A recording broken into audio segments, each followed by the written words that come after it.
Ukraine has been a regular in international news since the Crimea crisis in 2014, but most of the news wasn't good. Pro-Russian militias in eastern Ukraine are clashing with Ukrainian government forces. Russia has deployed hundreds of thousands of troops on the border, and the two most important countries split from the Soviet Union may be about to start a war. Although the possibility of war between the two countries remains low, Ukraine would be clearly at a disadvantage against Russia once Putin decides to go to war. Ukraine was the world's third largest holder of nuclear weapons a few decades ago, but today Ukraine desperately needs foreign military assistance. Today we will explain why Russia must conquer Ukraine from the perspective of history, geography, and geopolitics. If a war breaks out between Ukraine and Russia, what will the war look like? The two most important republics in the Red Empire of the Soviet Union. The source of the dispute between Russia and Ukraine came from centuries ago. The Dnieper River basin is wide and spans three countries, Ukraine, Belarus, and Russia. The Eastern Slavs were born on the banks of the Dnieper River in Ukraine. Some of the Eastern Slavs live in the Ros River basin, a tributary of the Dnieper River, and they are the most populous among the Eastern Slavs today. The Russians, Ukrainians are the second most populous ethnic group among the Eastern Slavs. However, Ukrainians and Russians did not become brothers even though they came from the same place. On the contrary, they became feuds. Kievan Rus, where the Ukrainians lived, was the center of the East Slavs. Later, the Kievan Rus declined and split. The East Slavs tribes began to become independent, and developed Russians, Ukrainians, Belarusians, Poles, Estonians, Latvians, etc. They all have their own independent culture and language. Eventually, the Russians located in the Moscow region rose to become the most powerful branch of the East Slavic descendants. And most territories of Ukraine were annexed by the Russian Empire in the 19th century. The Ukrainians became Russian mercenaries, the famous Cossack cavalry. Ukrainians have been oppressed by the Russians for a long time, especially the forced assimilation policy of Russia, which is hated by the Ukrainians who are the origin of the East Slavs. Even in Soviet times, when both Ukraine and Russia became part of another bigger Red Empire, Ukrainians were still starved to death by more than 10 million people in the Great Famine created by the Russian leaders. While the Soviet Union emigrated large numbers of Russians into eastern Ukraine, changing the local population structure, these histories have made Ukrainians always vigilant and hated Russia. In addition to the external hatred, there are also problems within Ukraine. Ukraine covers an area of 600,000 square kilometers and is divided by the Dnieper River. The east and west are quite different in terms of language, culture, and religion. The eastern region is rich in coal and has been a very important industrial base from the Russian Empire to the Soviet Union.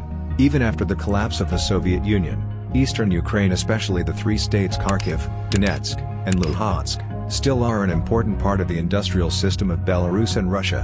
Higher levels of industrialization and urbanization make the East richer than the West. Due to the deep influence of Russia, the people here generally believe in the Orthodox Church and speak Russian. Western Ukraine is mainly based on agriculture and animal husbandry, and the standard of living is relatively low. Historically, Western Ukraine has been ruled by the Polish-Lithuanian Commonwealth for a long time. It has a strong Catholic cultural background. There are significantly more Ukrainian and Polish speakers, and it is closer to Europe of political orientation. Once the East and the West have differences in their interests, and the government cannot reconcile the distribution of interests between them, it will easily lead to street protests and a series of demonstrations. Ukraine's history and geography have determined that domestic and foreign forces will use these contradictions to achieve their interests. The idea of European and American countries is very simple: to pull as many countries as possible into their camp, to create a siege against Russia and Belarus in Europe and the Middle East, and completely block Russia's geographical buffer space. For Russia, things are a little more complicated. After the disintegration of the Soviet Union, NATO has been expanding eastward, and the anti-missile system has been placed in Poland and the three Baltic countries. If Ukraine also joins the camp of Western countries, then Russia's long land border will no longer have a barrier. Whether Napoleon in 1812 or Hitler in 1941, the Eastern European plain is Russia's worst nightmare, so Putin must set up a buffer zone for Russia. In addition to facing European fears, Russia's desire for a port has also influenced Ukraine's fate. Crimea officially became part of Russia in 1783. Crimea is located on the Black Sea with good bays and ports. The warm south coast of Crimea was a vacation spot for Soviet Union communist leaders. However, in 1954, Nikita Khrushchev placed Crimea under Ukrainian jurisdiction to commemorate the friendly relations between Ukraine and Russia. When the Soviet Union disintegrated, the Allied countries maintained their original borders, so Crimea completely became part of Ukraine. Russia's loss of Crimea has resulted in Ukraine taking most of the coastline in the Sea of Azov, and the Black Sea port of Sevastopol no longer belongs to Russia. This made it very uncomfortable for the Russians, who have attached great importance to the control of the Black Sea since the time of Catherine the Great. And Russia relies heavily on the Black Sea Turkish Strait Mediterranean route for trade with Europe. The two most important nodes in the Black Sea are Istanbul and Sevastopol. Without Sevastopol, the Russian Black Sea fleet is useless. Finally, because Poland and the Baltic countries are opposed to Russia, the land logistics between Russia and the EU, including goods natural gas oil, is quite dependent on Ukraine. Starting from Russia, from Ukraine to the west, you can go through Slovakia, the Czech Republic to Germany and France, and to the south, you can enter the Balkans through Romania. Therefore, Ukraine is Russia's trade lifeline. So Russia has to control at least part of Ukraine in its own hands. Based on the above considerations, after the street protests in Ukraine escalated into a revolution in 2014, it is not surprising that Russia sent troops to Crimea to incorporate it into the Russian Federation while supporting the confrontation between the Ukrainian militias and the government forces. After occupying Crimea, the Russians showed amazing efficiency. They spent 4 years building a 19-kilometer bridge over the Kerch Strait connecting the Sea of Azov and the Black Sea and controlling the strait. On November 25, 2018, 3 warships of the Ukrainian Navy tried to pass through the Kerch Strait to return to their home port in Mariupol, but they were warned for not complying with Russian regulations. Then the Russian Coast Guard launched shelling and captured 3 ships and 24 sailors, with the right of passage completely controlled by Russia. Ukraine's Sea of Azov coastline has lost its wartime value. Crimea, which has a large Black Sea coastline, has been lost, and Odessa, another state with a Black Sea coastline, also has pro-Russian forces. Ukraine's sea exits are now only left in Mykolaiv and Kherson. To make matters worse, Moldova, located in southwestern Ukraine, also has a region seeking to join Russia, which is Transnistria. More than 1,000 Russian troops have been stationed here for a long time. Therefore, the security of southwestern Ukraine is also difficult to guarantee, but it's not over yet.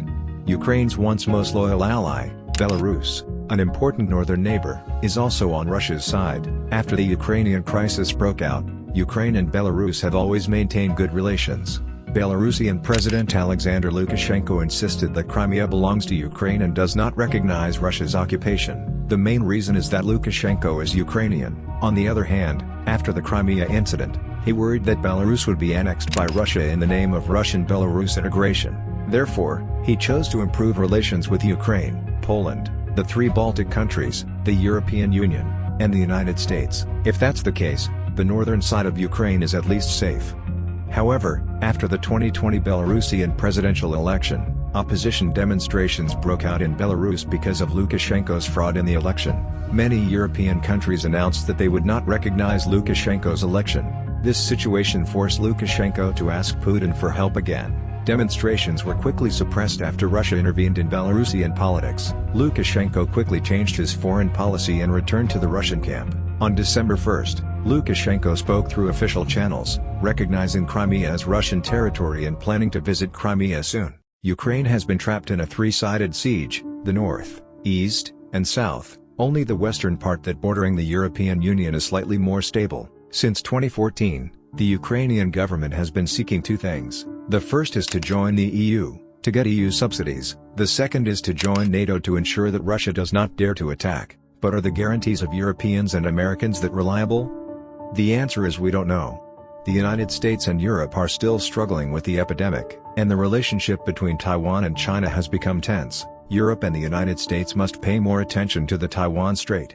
But if Russia starts a war, what will the war look like? There may be 3 military action modes. The first is total war.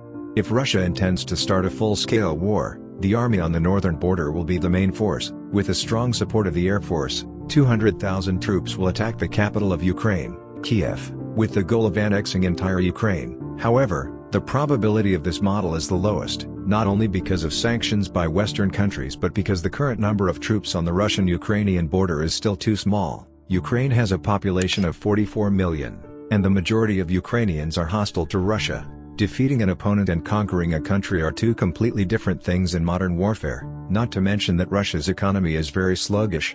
The national GDP is not as good as South Korea's. Once the war enters a stalemate, Russia's economic capacity is not sufficient to support it for too long, so the possibility of this strategy is the lowest. The second is battle. The strategy of a medium-sized war can refer to the Russian-Georgian War. Russia attacked Luhansk and Donetsk, and the army on the eastern border was the main force to drive the Ukrainian army out of the eastern region and let Luhansk and Donetsk join the Russian Federation. This strategy has been implemented by Putin many times before, and it is difficult to prevent Russia from achieving its goals with the deployment of troops in Ukraine and Western countries, but there is a contradiction here.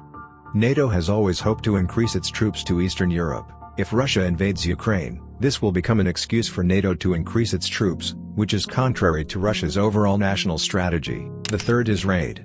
Russia raided Ukraine in battalion units within 24 hours. This kind of war is not aimed at occupying territory but as a show of strength like Ukraine. The ultimate goal is to force Ukraine back to the negotiating table by showing its power. Putin's demand is for NATO to withdraw from Bulgaria and Romania and return to the state it was in before 1997. But Putin doesn't have the leverage to get NATO out, so he hopes to win one for himself in eastern Ukraine. Putin's real purpose is to make Ukraine a country under Russian control, with all military aid from the West withdrawn, the US and European ships not allowed to dock in Odessa, and NATO's eastward expansion stopped. Are such conditions acceptable to Western countries? Maybe all of this is really possible. In fact, Russia has been waiting for this opportunity since 2014, that is, the eastward shift of the US strategic focus, and the strategic emptiness of Europe, especially Eastern Europe, just gave Putin the opportunity to invade Ukraine. After all, Russia's territorial ambitions remain the same as in the past. The events that really determine the future of Ukraine and Russia are not only on the border between the two countries but also in the distant Taiwan Strait. As long as there is any form of conflict between Taiwan and China now, Russia will have a huge advantage in this game.